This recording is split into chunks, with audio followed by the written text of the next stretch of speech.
नमस्कार, आप सभी का स्वागत है Envira online school YouTube channel पर। आज के इस वीडियो में हम पढ़ने वाले हैं कक्षा 12वीं अनिवार्य हिंदी। कक्षा 12वीं की अनिवार्य हिंदी की प्रमुख आधार पुस्तक सृजन के काव्य का 8वां अध्याय संख्या 8 की, जो कि 2 शीर्षक लिए गए हैं, 2 कविताएं ली गई है छोटी छोटी। कविता के बहाने और बात सीधी थी पर, जिनके रचयिता हैं कुंवर नारायण जी। कुंवर नारायण जी आधुनिक काल के नई कविता के रचयिता माने जाते हैं। नई कविता का निर्माण इन्होंने किया था। पहले इनका जान लेते हैं कि सन 1927 ईस्वी में इनका जन्म हुआ था। उस समय नई कविता आंदोलन के प्रमुख कवि, उस समय नई कविता का आंदोलन चल रहा था।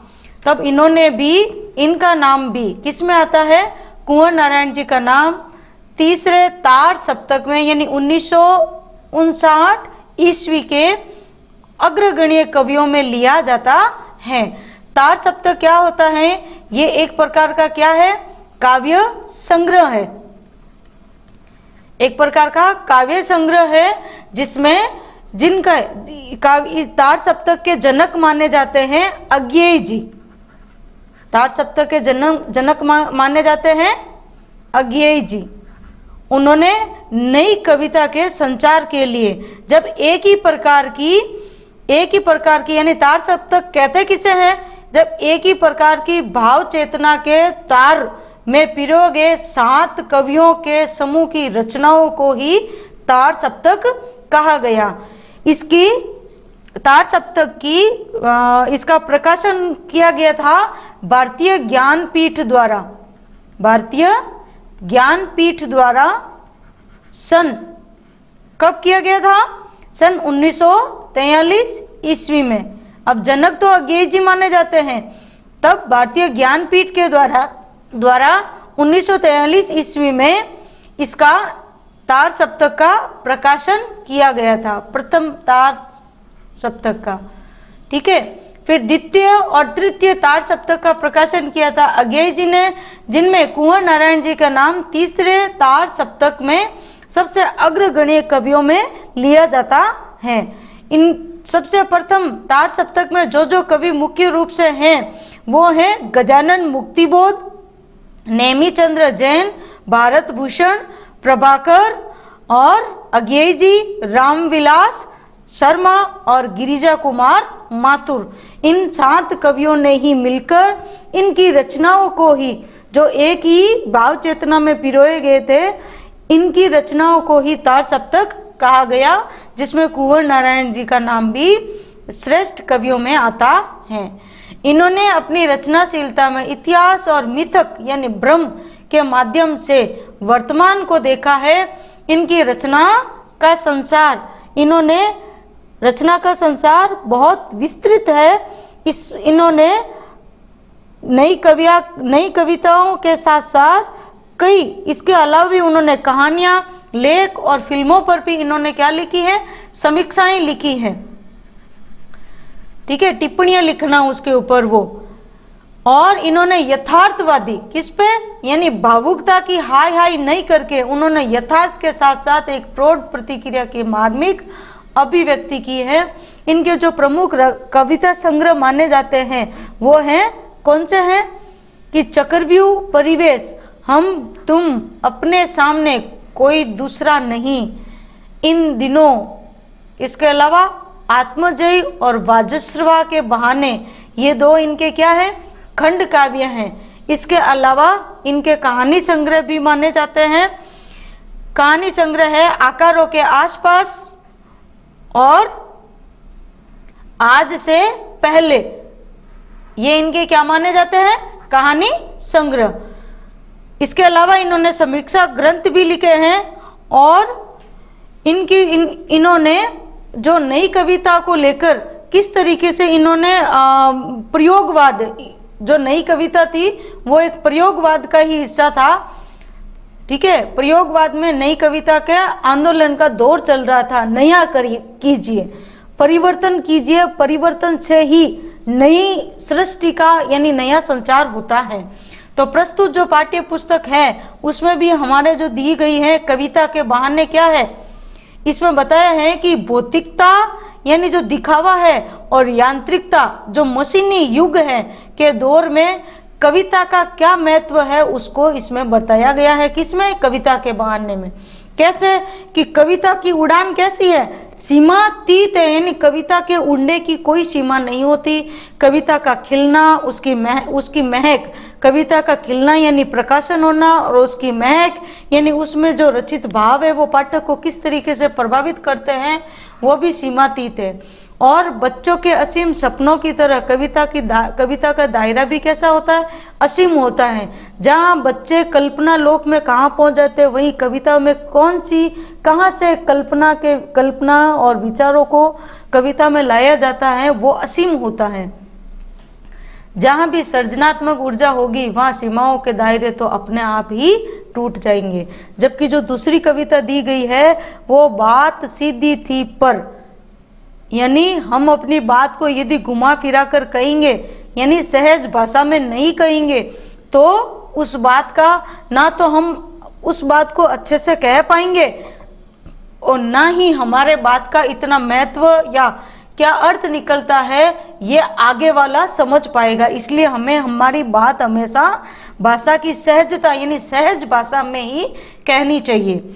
ज़्यादा घुमावदार भाषा के चक्कर में क्या होता है, कभी कभी सीधी बात की उलझ कर अग्राह्य यानी महत्वहीन बन जाती हैं। यानी कविता की रचना करते समय यदि आप इधर उधर के फालतू शब्द डालने की कोशिश करेंगे, उसको घुमाएंगे फिराएंगे, उनके पर्यायवाची शब्द रखेंगे, ठीक है, तो क्या होगा कि कविता बन नहीं पाती है।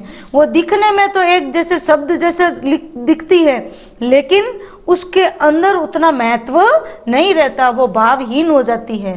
तो अच्छी बात या अच्छी कविता का सृजन कैसे होता है, अच्छी बात आप कब कह पाते हो, जब सही शब्दों का, और अच्छी कविता का निर्माण भी कब होगा, जब सही और सहज शब्दों को जोड़ा जाएगा।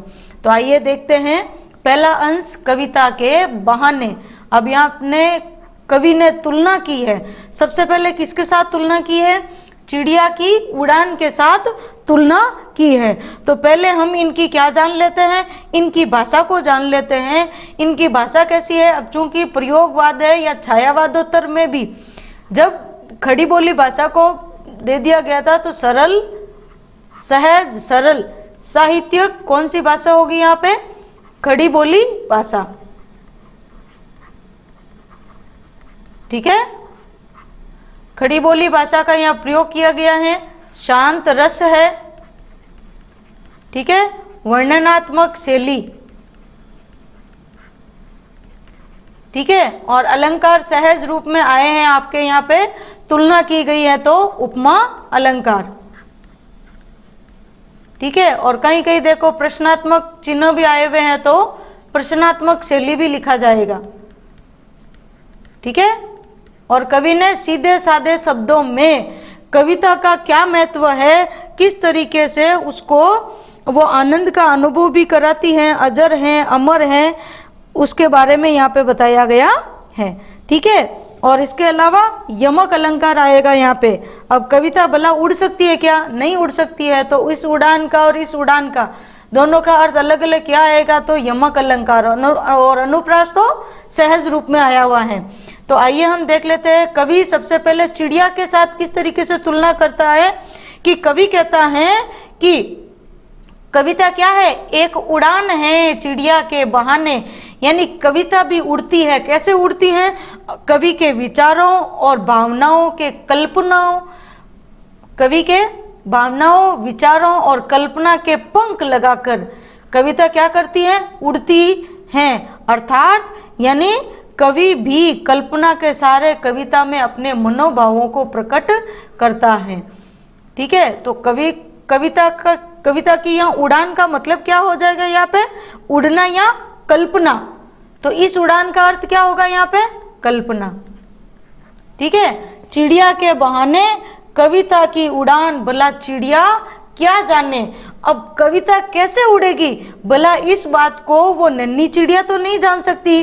क्यों? क्योंकि चिड़िया तो क्या करती है, बाहर से लेकर भीतर तक, इस घर से लेकर उस घर तक वो इतना ही उड़ सकती है। यानी उसकी उड़ान कैसी होती है, चिड़िया की उड़ान हमेशा सीमित होती है, जबकि कविता के पंख लगा उड़ने के माने चिड़िया क्या जाने। यानी कविता कैसे पंख लगाकर उड़ती है, इस बात का महत्व या इसका अर्थ या कविता के उड़ने का भाव वो भला नन्ही चिड़िया कैसे जाने। क्यों? क्योंकि उसकी तो उड़ान सीमित होती है और कविता की उड़ान असीमित होती है। ठीक है, तो यहाँ तुलना की गई है। यानी समानता क्या है कि कविता भी उड़ती है और चिड़िया भी उड़ती है, और इन दोनों में असमानता क्या है कि कविता की उड़ान तो असीमित है और जबकि चिड़िया की उड़ान कैसी है, सीमित है। ठीक है, तो आगे यहाँ पे समझ में आपको। और कविता के उड़ने को लेकर, यानी कविता भला उड़ सकती है क्या, नहीं उड़ती है।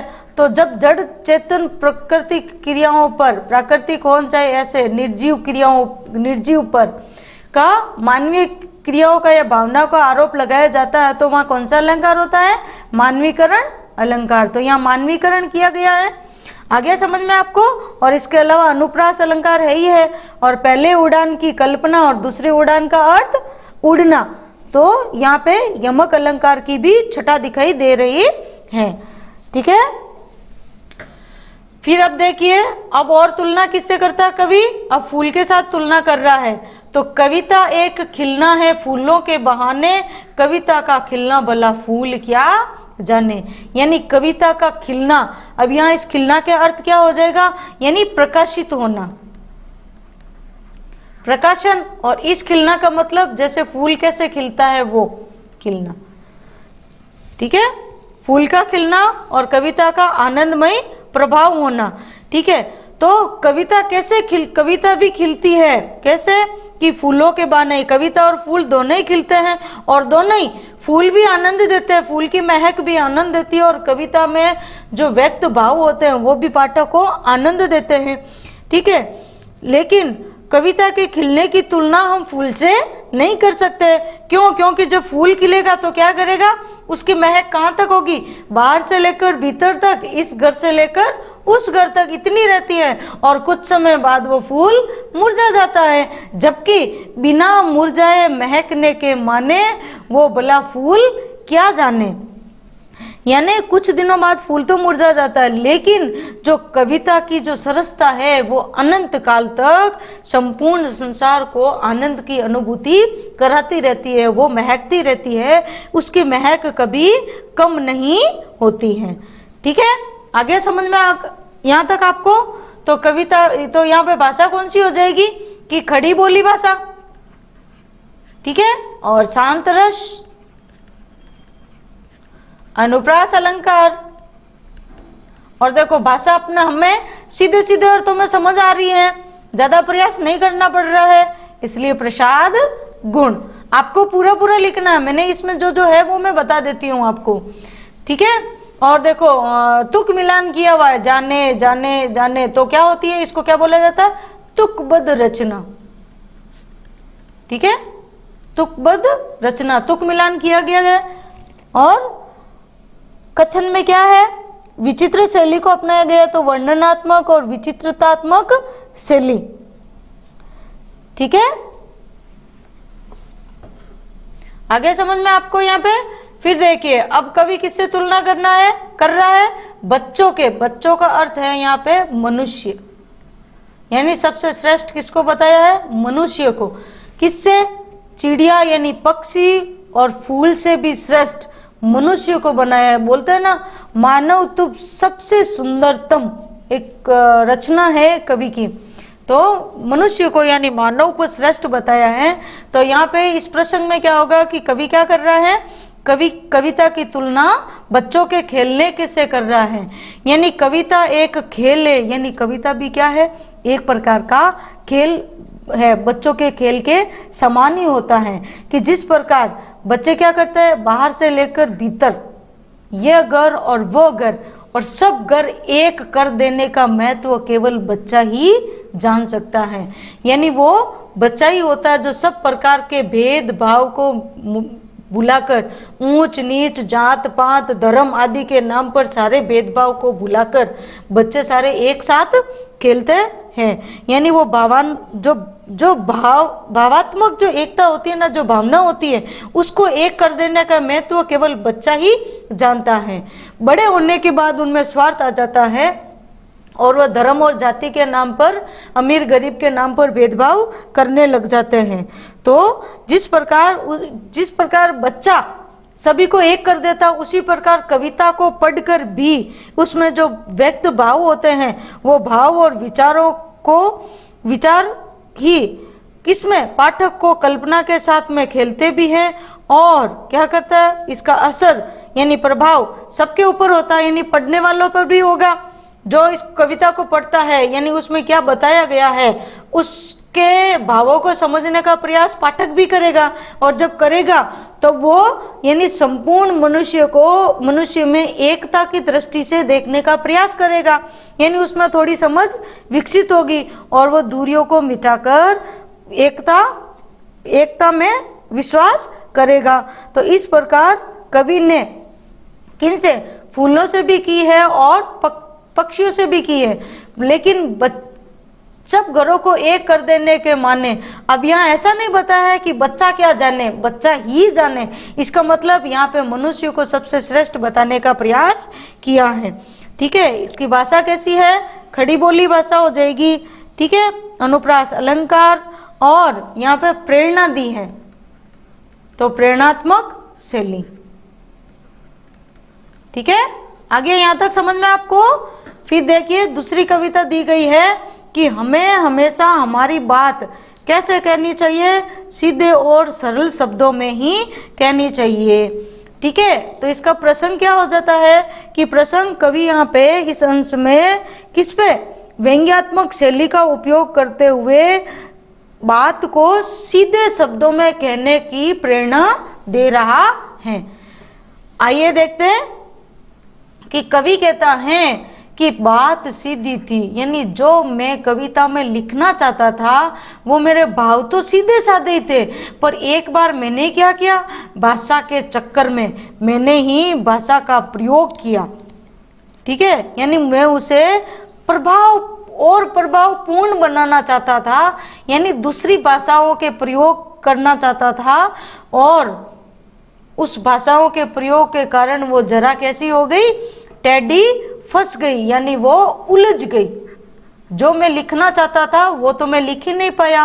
क्यों? क्योंकि भाषा के प्रयोग के कारण वो थोड़ी उलझ गई, यानी उसको उलझ गई नहीं थोड़ी, उसको वो कैसी हो गई थी, वो आकर्षक बनाने के कारण जो मैं कहना चाहता था, जो मेरे कथन की जो सरलता थी, जो सरल भाव था वो नष्ट हो गया। जब वो नष्ट हुआ तो मैंने उसे पाने की कोशिश में, यानी मैंने मेरे कथन के सरल भाव को वापस पाने की कोशिश में जब मैंने क्या किया, मैंने और भाषा को उल्टा और पलटा। भाषा को उल्टा पलटा मतलब यानी उसके पर्यायवाची शब्द रखे, उसको मैंने उन शब्दों को बदला, तोड़ा मरोड़ा, यानी व्याकरण के नियमों के अनुसार मैंने क्या कर दिया था, मैंने शब्द को अलग अलग रख दिया था, कालन क्रियान वे सबका साथ में ध्यान रखना पड़ता है।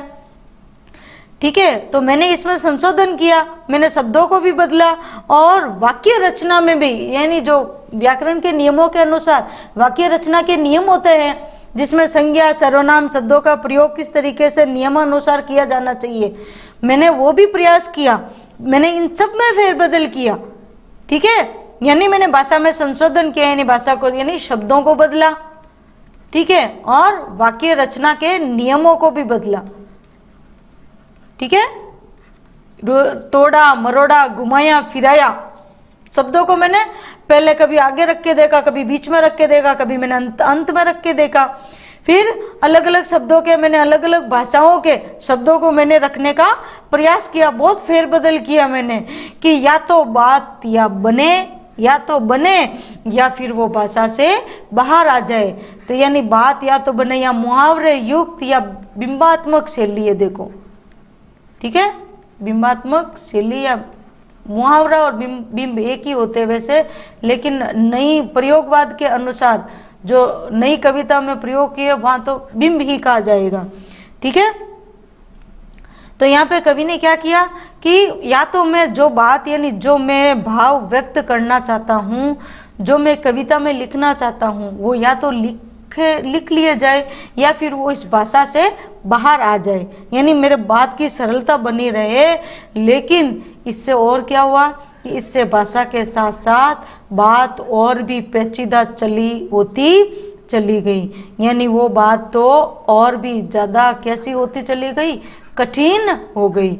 अब मैं उसको कितना भी कोशिश कर रहा था लेकिन वो मेरे से सही नहीं हो पा रही थी।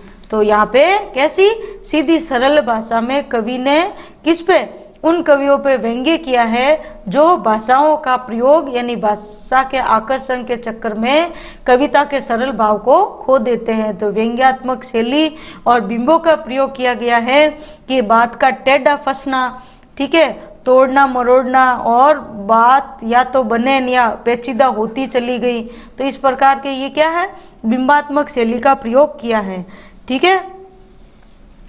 और भाषा तो आपको समझ में आ गई कि भाई खड़ी बोली भाषा है, ठीक है। फिर देखिए अब आगे और क्या कह रहा है अगले अंश में, कविता का ये दूसरा अंश है कि फिर क्या हुआ कि और पेचीदा क्यों होती चली गई, क्योंकि कवि कह रहा है कि मैंने क्लिष्ट शब्दों के प्रयोग के कारण मुझे क्या नुकसान हुआ उसके बारे में कवि ने वर्णन किया है। ये इसका क्या होगा, प्रसंग होगा, ठीक है। तो कवि कह रहा है कि सारी मुश्किल को धैर्य से समझे बिना मैं पेंच को खोलने की बजाय उसे बेहतर कसता चला जा रहा था। तो कवि कह रहा है कि मैंने सीधी सादी बात को सीधे शब्दों में व्यक्त करने की बजाय मैंने कठिन भाषाओं का जो प्रयोग किया था उसको मैंने सही करने की, यानी मैंने जो मुश्किलें आई थी उसको या धैर्य रख के समझने की बजाय मैं पेंच को यानी बात में भाषा का जो कसा हो गया था उसको डिले करने का प्रयास तो कर रहा था, यानी पेंच को खोलने की बजाय, लेकिन फिर भी वो और अधिक कसता चला जा रहा था, यानी मेरे से वो पेंच खुलने की बजाय कसता चला जा रहा था। मैं और उसकी जगह और दूसरे शब्द ऐसे रखते जा रहा था, वाक्य रचना में भी फेरबदल कर रहा था। तो इससे क्या हो रहा था, क्योंकि इस कर्तव्य पर मुझे साफ सुनाई दे रही थी तमाशबीनों की शाबाशी और वाह वाह, यानी क्योंकि कवि के इस प्रयास पर जो लोग होते हैं तमाशा देखने वाले, उनको दूसरा कोई काम नहीं होता है, तो वो उसके यानी जब कवि जैसी रचना कर रहा था, सुना रहा था, तो लोग उसकी ऐसे झूठी प्रशंसा और वाहवाही कर रहे थे। और परिणाम ये हुआ था कि क्या हुआ कि जोर जबरदस्ती से, ठीक वैसे ही जैसे जो दीवार में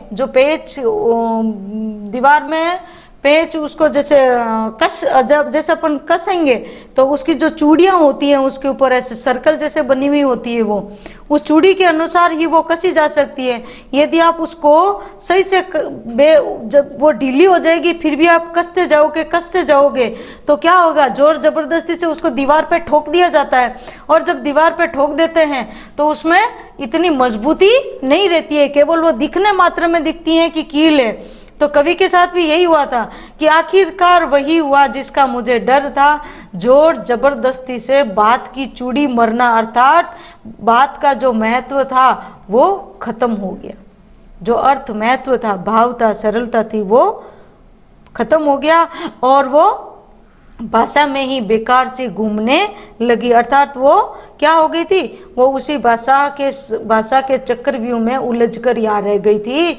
ये भाषाई प्रयोग करने के कारण मुझे इतना नुकसान हुआ था, ठीक है।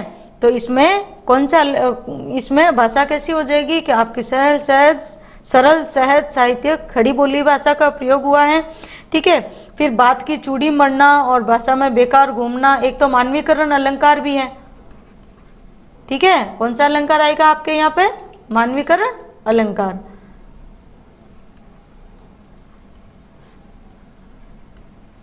ठीक है, किसमें? इसमें बात की चूड़ी मरना और बात का भाषा में बेकार घूमने लगना, तो ये मानवीकरण ही है। और इसके अलावा इस पूरे में यानी बात कभी ऐसे घूमती है क्या, करती है क्या, तो इस पूरे में रूपक अलंकार का भी प्रयोग दिखाई दे रहा है। ठीक है, और इसके अलावा अनुप्रास, जहां आपको लगता है वहां, जैसे जो, ज, ऐसे, तो अनुप्रास अलंकार भी है। ठीक है, और कवि ने अपने ऊपर ही क्या किया है? व्यंग्य किया है, या अपने जैसे ही जो कवि भाषाई प्रयोग करते हैं उनके ऊपर व्यंग्य किया है, तो व्यंग्यात्मक शैली। ठीक है, फिर देखिए अब यहाँ इसमें अपन सीधे सीधे अर्थों में यह समझ सकते हैं कि यदि हमें ईश्वर को पाना है, यहाँ कबीरदास जी का जो है वो एकेश्वरवाद का सिद्धांत यहाँ पे स्पष्ट हो रहा है। यदि हमें ईश्वर को पाना है तो उसको उनको अपने भीतर ही महसूस कर लो, यानी बाह्य आडंबरों से ईश्वर नहीं मिलते। उसी प्रकार कैसे? शब्दों के आडंबर से, यानी अलग अलग शब्दों के प्रयोग करने से कविता का महत्व नहीं रह जाता है, यानी वो कविता बनती नहीं है। ठीक है, अब आगे अंश में जो किया हुआ है वो बताया हुआ, वो देखिए क्या कह रहे हैं कि हार कर मैंने उसे कील की तरह उसी जगह ठोक दिया। यानी जब आप पेज को कसते जाओगे दीवार में करने जाओगे, फिर भी वो उसमें ढीली रहेगी, उसमें कसी नहीं जाएगी, तो आप आके क्या करते हो? दीवार में अपन उस हथौड़े से उस कील को ठोक देते हैं। लेकिन फिर क्या होता है? अगर हम ठोक देंगे तो ऊपर से तो ठीक ठाक दिखेगी, पर अंदर से उसमें कसावट नहीं होती है। जैसे ही आप कोई वस्तु उसके ऊपर टांगोगे तो वो नीचे गिर जाएगी। तो ठीक वैसे कवि भी यही कह रहा है कि मैंने चमत्कारपूर्ण भाषा के प्रयोग के कारण वो सारे क्या हो गए? सारे सरल मनोभाव तो खत्म हो गए थे, व्यक्त ही नहीं कर पाया था मैं। ठीक है, और उसके कारण था कि वो ऊपर से तो ऐसे कविता की रचना, जैसे कोई भी बच्चा कुछ भी लिखता है ऊट पटांग, चाहे शब्दहीन, चाहे शब्द वो अर्थहीन ही शब्द क्यों नहीं लिखते, निरर्थक शब्द क्यों नहीं लिखते। यदि इस तरीके से वो पेज भर दे तो वो ऊपर से तो दिखाई देगी ना कि ये कुछ लिखा हुआ है, लेकिन आप पढ़ोगे जब उसमें कुछ भी नहीं होता है। ठीक है, यानी वो अर्थहीन होते हैं। तो उसी प्रकार कवि को भी अपनी कविता कैसी लग रही थी? एक अर्थहीन कविता के हिसाब से लग रही थी। क्यों? क्योंकि उसमें ना तो कसाव का मतलब है कि उसमें कोई अर्थ ही नहीं था, कोई महत्व ही नहीं था, कोई रस ही नहीं था जो आनंद दे। ठीक है, और क्या था कि अब तक इतनी देर से ऐसे कर रहा था कवि, तो बात भी क्या करने लगी? बात ने जो एक शरारती बच्चे की तरह मुझसे खेल रही थी। देखो कितना सुंदर मानवीकरण किया गया है कि बात जो अब तक कैसे किसकी उपमा दी है? शरारती बच्चे की उपमा दी है। तो यहाँ उपमा अलंकार भी है और मानवीकरण भी है। ठीक है, तो यहाँ पे क्या बताया है कि जो अब तक उसके अपनी असफलता पर वो बार बार पसीना पोंछ रहा था, तो और बात भी अब तक उसके एक शरारती बच्चे को जिस तरह अपन आसानी से काबू में नहीं कर सकते हैं, तो बात ने भी उसको बार बार पसीना पोंछती देखकर पूछा, क्या तुमने भाषा को सहूलियत से बरतना कभी नहीं सीखा? क्या तूने भाषा का प्रयोग किस तरीके से करना चाहिए? यानी हमेशा हमें अपनी बात कहने के लिए, एक ही लाइन में आप समझ जाइए, हमें सरल और सहज शब्दों का प्रयोग करना चाहिए जो आसानी से समझ में भी आ जाए। यानी इन सरल शब्दों में यदि कोई आप अपनी बात कहोगे तो आगे वाले को समझ में भी आएगी, और कवि भी यदि सरल शब्दों का प्रयोग करेगा तभी वो अच्छी कविता का निर्माण कर पाएगा। ठीक है, यानी सरल भावों को व्यक्त करने के लिए हमें कवि को भी यही पूछा बात ने, क्या तुमने उसका प्रयोग करना नहीं सीखा? सहूलियत से बरतना मतलब भाषा का प्रयोग करना। ठीक है, तो यहाँ पे सरल और स्पष्ट शब्दों में कविता की रचना करने के लिए या अपनी बात कहने के लिए हमें कैसे शब्दों का प्रयोग करना चाहिए, वैसा यहाँ पे संदेश दिया गया है। ठीक है, और इसमें उर्दू शब्दों का भी प्रयोग हुआ है। ठीक है। उर्दू शब्द इसमें कौन से हो जाते हैं, ये कशाव है, ताकत है, ठीक है, खेल है, ये उर्दू शब्द है, ठीक है। और प्रश्नात्मक शैली भी यही है। और बात ने जो शरारती बच्चे की तरह और कील की तरह ठोक दिया, तो उपमा अलंकार भी है। और मानवीकरण आपको मैंने पहले ही बता दिया, बहुत सुंदर मानवीकरण किया गया है यहाँ पे, ठीक है। आ गया समझ में यहाँ तक आपको सारा? यदि कहीं नहीं समझ में आए तो आप कमेंट जरूर कीजिएगा, आपको वहाँ आंसर मिल जाएगा, ठीक है। अब आइए देखते हैं इसके प्रश्नोत्तर की तरफ बढ़ते हैं। वस्तुनिष्ठ प्रश्नों में देखिए, पहला प्रश्न, कविता के बहाने कविता की तुलना किससे सार्थक मानी गई है? यानी क्या चिड़िया, फूल, बच्चे, इन सब से श्रेष्ठ किन से बताई है सार्थक? बच्चे के का खेलना, बच्चे के साथ में, ठीक है। फिर देखिए कर्तव्य शब्द में क्या है? कर्तव्य शब्द में व्यंग्य किया गया है। सीधी सी बात है, आप एक समझदार होते हुए यदि आप बेतुकी की बातें करेंगे तो आपके ऊपर लोग क्या करेंगे? व्यंग्य ही करेंगे, ठीक है। फिर अति लघुतरात्मक प्रश्न में देखिए, कविता की उड़ान भला चिड़िया क्या जाने का क्या मतलब है?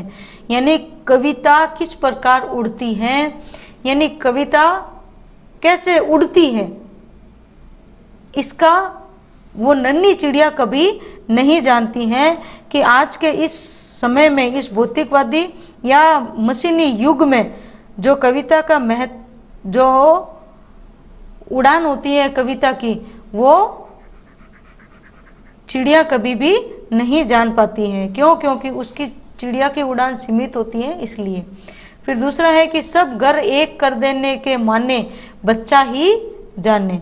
तो यहाँ पे जैसे छोटे बच्चे होते हैं वो ही जातिगत भेदभाव और धर्म, जातिगत या धर्म के नाम पर इन सभी के भेदभाव को भुलाकर, यानी यहाँ एकता का संदेश बच्चे ही देते हैं, ठीक है। यानी सब घरों को एक कर देने का महत्व बच्चा ही जानता है, ठीक है।